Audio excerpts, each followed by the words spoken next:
Əvvəlki qiymətimizi A kimi,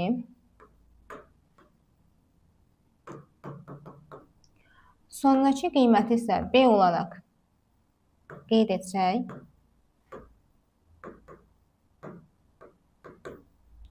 cəmiyyətlərin dəyişməsinin faizlə ifadə edən zaman A çox B bölünsün A vur 100% düsturundan istifadə edə bilərik.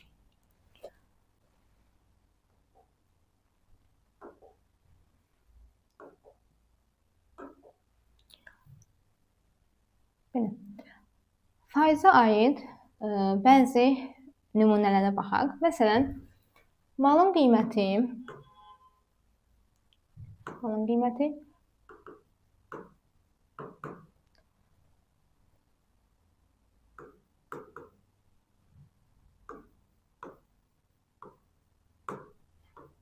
50 manat idi.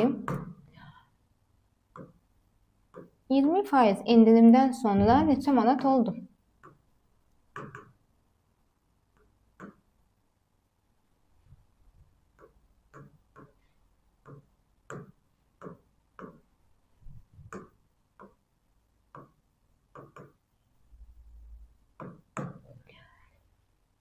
Bu tiplərdə necə edirik? Deyil, malın qiyməti 50 manat idi, 20% endirimdən sonra neçə manat oldu? Əvvəlcə mən 50 manatın 20%-ni hesablayacağım ki, 20% endirim məndə neçə manat olacaq? 50-nin 20%-ni 20-yə vurub 100-ə böləcəyik. Deməli, 50 manatlıq mala 20% endirim edən zaman mən ona 10 manat endirim etmiş oluram. Əvvəlki qiymətimiz 50 idi. 10 manatda endirim olduqdan sonra malın qiyməti 40 manata düşmüş oldu. Məsələn, soyuducunun qiyməti 10% qalxıb.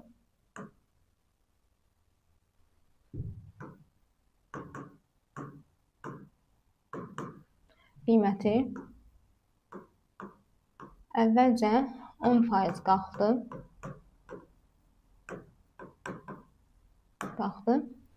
Daha sonra isə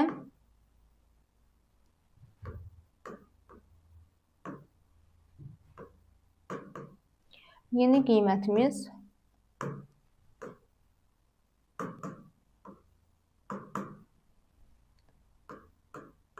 10% azaldı.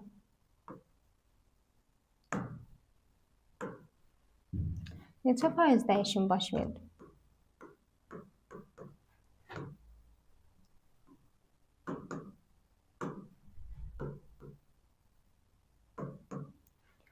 Soyuducunun qiyməti əvvəlcə 10% qalxdı, daha sonra yeni qiymət 10% azaldı. Neçə faiz dəyişim oldu? 100-dən çıxacağıq. 100 üstəgəl 10% qalxdı deyə toplayacağıq. Daha sonra 10% azalıb. 100-dən çıxacağıq 10-u, böləcəyik 100-ə. 110 vur 90 böl 100. Sıfırla ixtisar getdi. 99%. 100%-dən 99%-ə düşdü. Deməli, 1% azalma baş verib malın qiymətində.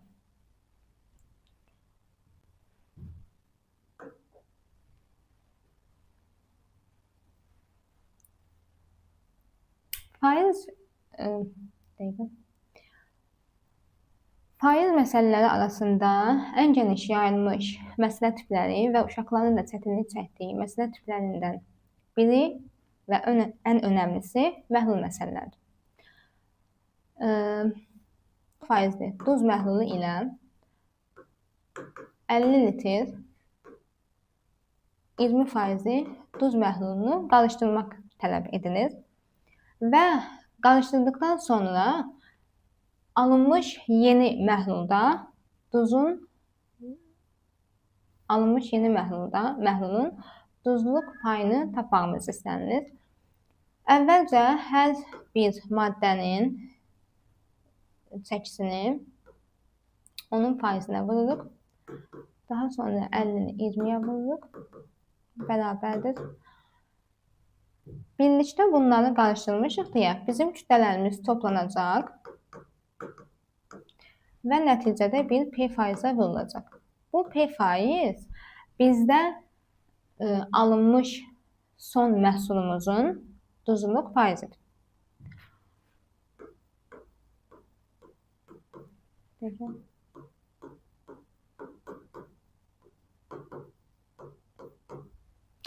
Topladıqda edir 2200 bərabərdir 80 vuraq P faiz. P faizi taparkən 2200 və 80. 4-də də ixtisar aparsaq 55/2. Yəni 27,5%. Deməli, bizim son mövzu izahımız bu qədər. Gələn mövzu izahlarında görüşənədək sağ olun.